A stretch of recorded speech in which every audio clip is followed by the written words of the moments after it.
Movie की शुरुआत में हम थियो को देखते हैं जो कि एक एस्ट्रोनॉट है और जिसे एक रात के लिए जेल में बंद रखा गया था क्योंकि उसने पब्लिक में बदतमीजी की थी। तभी वहां पर उसका बॉस वॉल्टर आकर उसकी बेल करवाता है और वो दोनों एक प्रेस कॉन्फ्रेंस में जाते हैं जहां पर बाकी 3 एस्ट्रोनॉट्स कोल, बग और एमिली भी थे। एमिली थियो की एक्स गर्लफ्रेंड है। वॉल्टर प्रेस को बताता है कि ये चारों एस्ट्रोनॉट्स 400 दिन तक एक जमीन के नीचे एक बंकर में रहेंगे जो कि स्पेसशिप की तरह होगा।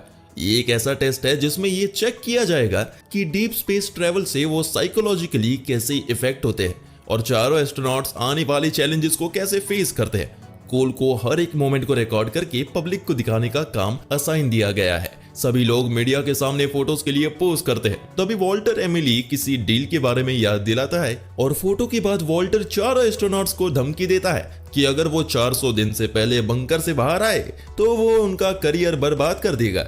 इसके बाद सब बंकर के अंदर जाते हैं और अपने स्पेस सूट्स पहनते हैं क्योंकि बंकर स्पेसशिप की तरह ही रिएक्ट करेगा। सभी लोग अपने सीट्स पर बैठ जाते हैं और बंकर शेक करने लगता है जैसे कि रियल रॉकेट टेक ऑफ करने के बाद करता है। एक बार के लिए ट्रेजेक्टरी अटक जाता है लेकिन उसके बाद सक्सेसफुली वो अपना फर्स्ट मिशन कंप्लीट करते हैं। इसके लिए वॉल्टर उन्हें कहता है कि उन लोगों के रूम्स में उनके गिफ्ट्स रखे गए हैं। सभी लोग अपने रूम में जाते हैं। बग को अपने रूम में एक डायरी और पेन मिलता है, कोल को नॉटी मैगजीन्स, एमिली को ओरिगामी पेपर्स और थियो को डेक कार्ड्स मिलते हैं। इसके बाद थियो एमिली के पास मेंटल हेल्थ चेकअप के लिए जाता है जहां वो उसे बताता है कि वो ठीक नहीं है क्योंकि उन दोनों का रिसेंटली ब्रेकअप हुआ है। एमिली कहती है कि ये कॉम्प्लिकेटेड है और उसे भेज देती है। डिनर से पहले एमिली सबको वैक्सीन लगाती है लेकिन कोल मना करता है जिस पर वो कहती है कि ये जरूरी है क्योंकि वो लोग बंद क्वार्टर्स में हैं जहां पर वायरसेस का डर है।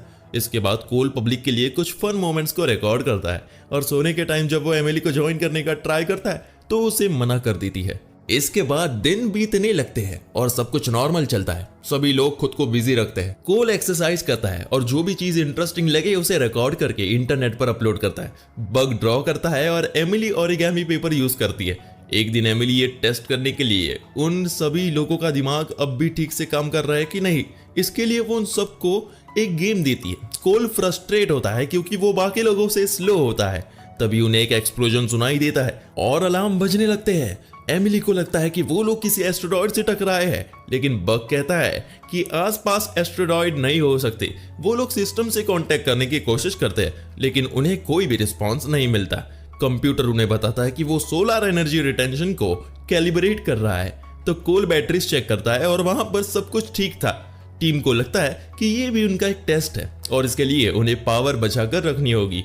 इसके बाद थियो जब एमिली से मिलने जाता है तो उसे पता चलता है कि एमिली वॉल्टर से कांटेक्ट कर रही है। जब थियो पूछता है तो वो कहती है कि पावर कंट्रोल से कांटेक्ट करना प्रोटोकॉल है और वहां से चली जाती है। इससे थियो को एक फ्लैशबैक आता है जब एमिली उससे पूछती है कि क्या उनका रिलेशनशिप एक मिस्टेक है। दूसरी तरफ एमिली अपने रूम में उन दोनों की फोटोज डिलीट करने की कोशिश करती है लेकिन कर नहीं पाती। ऐसे ही बोरिंग दिन बीतने लगते हैं और कोल काफी इरिटेट होने लगा था। 200 दिन बीत जाते हैं और एमिली उन सभी लोगों को वैक्सीन लगाती है। जब कोल वीडियो अपलोड करता है तो उसे स्क्रीन पर एक मैसेज दिखता है जिस पर लिखा होता है कि वो तुम्हें जहर दे रही है, लेकिन तभी वो मैसेज हट जाता है। 18 दिन बाद बग को एक माउस मिलता है और वो उसे अपना पेट बनाने का डिसाइड करता है लेकिन कोल कहता है कि वो अनसैनिटरी है इसलिए उन्हें उसे नहीं रखना चाहिए और उसके हाथ से छीनकर उस माउस को मार देता है। उन दोनों के बीच बहस होने लगती है और जब थियो उन्हें शांत करवाने की कोशिश करता है तो थियो और कोल के बीच हाथापाई होने लगती है। दोनों एक दूसरे को मारते हैं और एमिली काफी मुश्किल से दोनों को अलग करती है। कोल जब अपने रूम में जाता है तो देखता है कि उसकी नाक से खून निकल रहा था। अचानक वो देखता है कि उसके पूरे फेस पर खून फैल गया था। वो काफी घबरा जाता है और रोने लगता है लेकिन वो देखता है कि खून सिर्फ उसकी नाक पर ही था, वो सिर्फ उसकी हेलुसिनेशन थी। वो एमिली के पास अपनी मेंटल हेल्थ चेक करवाने जाता है जहां वो उससे कहती है कि वो खुद को डिहाइड्रेट नहीं रख रहा है और उसे सजेस्ट करती है कि उसे खुद की हाइड्रेट रखना चाहिए। तभी कोल उससे फ्लर्ट करने की कोशिश करता है लेकिन वो उसे मना कर देती है।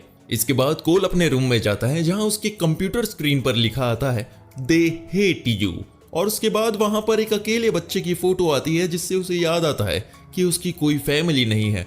वो गुस्से में आकर कीबोर्ड को तोड़ता है। दूसरी तरफ बग ग्रुप से विड्रॉ कर लेता है क्योंकि उसे गिल्ट है कि वो अपने बेटे को छोड़कर इस मिशन पर आ गया जब सिर्फ 35 दिन बचे थे।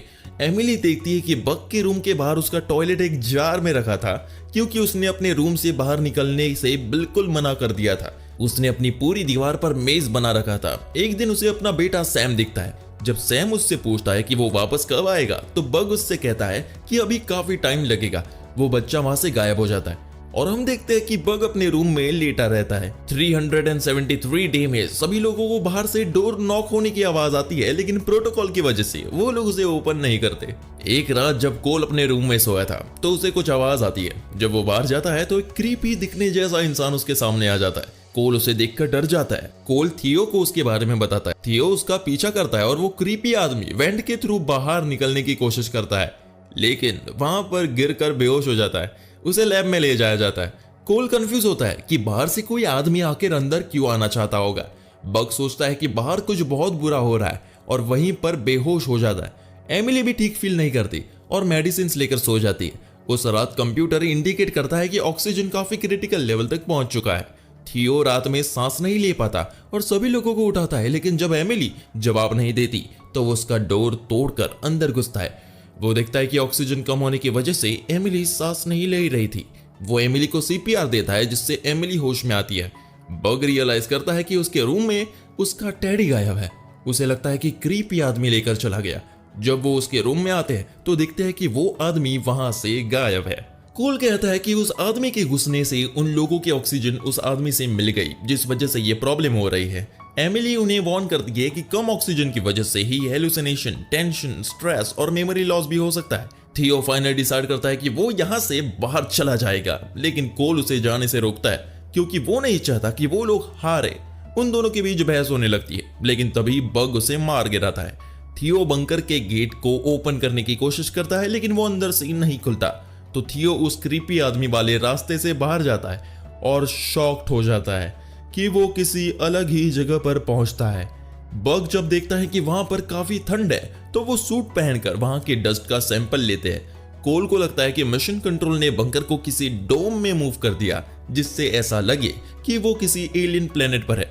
जब बग सैंपल की टेस्टिंग करके आता है तो वो उन्हें बताता है कि ये एक आर्मकोलाइट है जो कि सिर्फ मून पर पाया जाता है। वो सभी लोग बाहर जाने का डिसाइड करते हैं और कोल देखकर हैरान होता है कि वहां पर एक भी पेड़ नहीं था, लेकिन उसे अब भी लगता है कि ये भी एक्सपेरिमेंट का पार्ट होगा। वो लोग एक झूले के पास पहुंचते हैं जहां पर बग को किसी के हंसने की आवाज सुनाई देती है, लेकिन यह आवाज और किसी को सुनाई नहीं देती।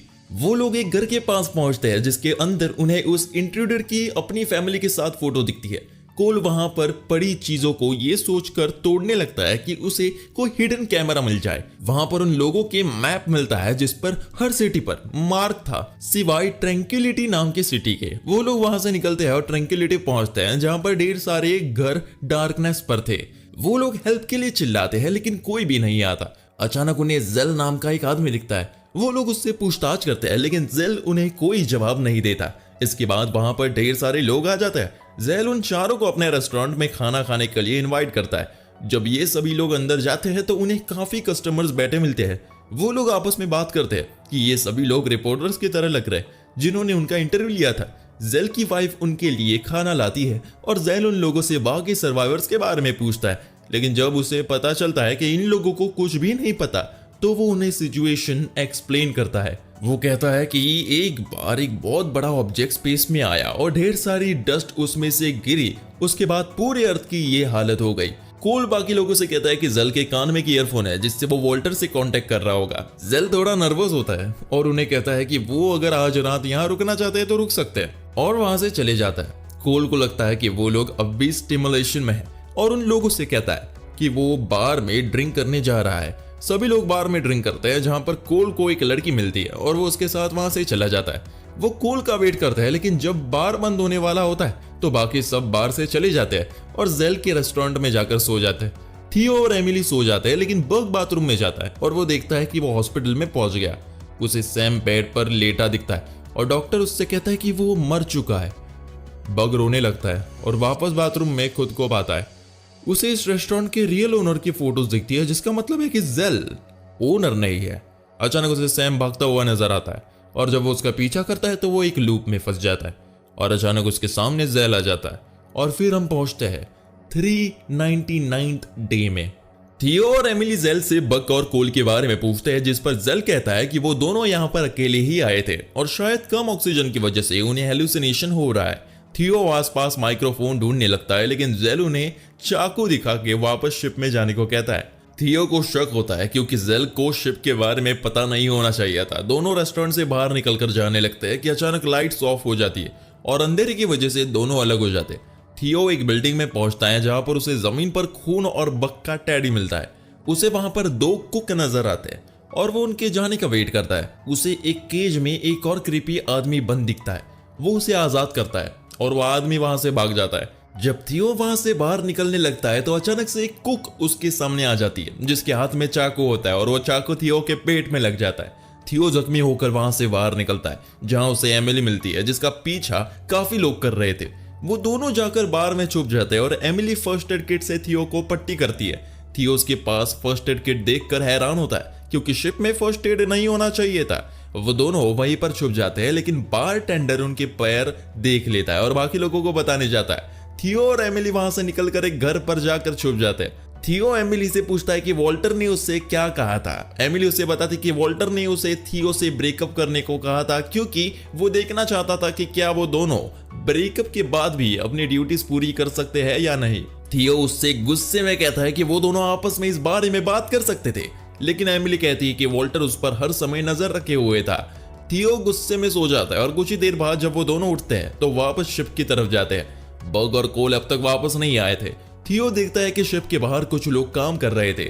थियो एमिली से कहता है कि हो सकता है कि वो लोग उनकी हेल्प करेंगे। थियो फायर एक्सटिंग्विशर लेकर बाहर जाता है और दूसरे रास्ते से जेल और एक आदमी अंदर एंटर करते हैं। थियो बाहर जाता है जहां उसकी लड़ाई बारटेंडर से होती है। बारटेंडर उस पर चाकू से हमला करता है, लेकिन जैसे तैसे थियो उसे फायर एक्सटिंग्विशर से मार गिराता है। वो वापस बंकर के अंदर जाता है और उस पर कुक अटैक करता है, लेकिन थियो उसे भी मार गिराता है। दूसरी तरफ जेल को एमिली दिख जाती है। वो उस पर अटैक करने ही वाला होता है, लेकिन थियो उसे पीछे से पकड़ लेता है, लेकिन जेल उस पर अटैक करता है और उसे गिरा देता है। जेल अपना चाकू नीचे रख देता है और उससे कहता है कि बग और कोल अब भी टाउन में है और उसे उन दोनों को बचाने के लिए वापस जाना चाहिए।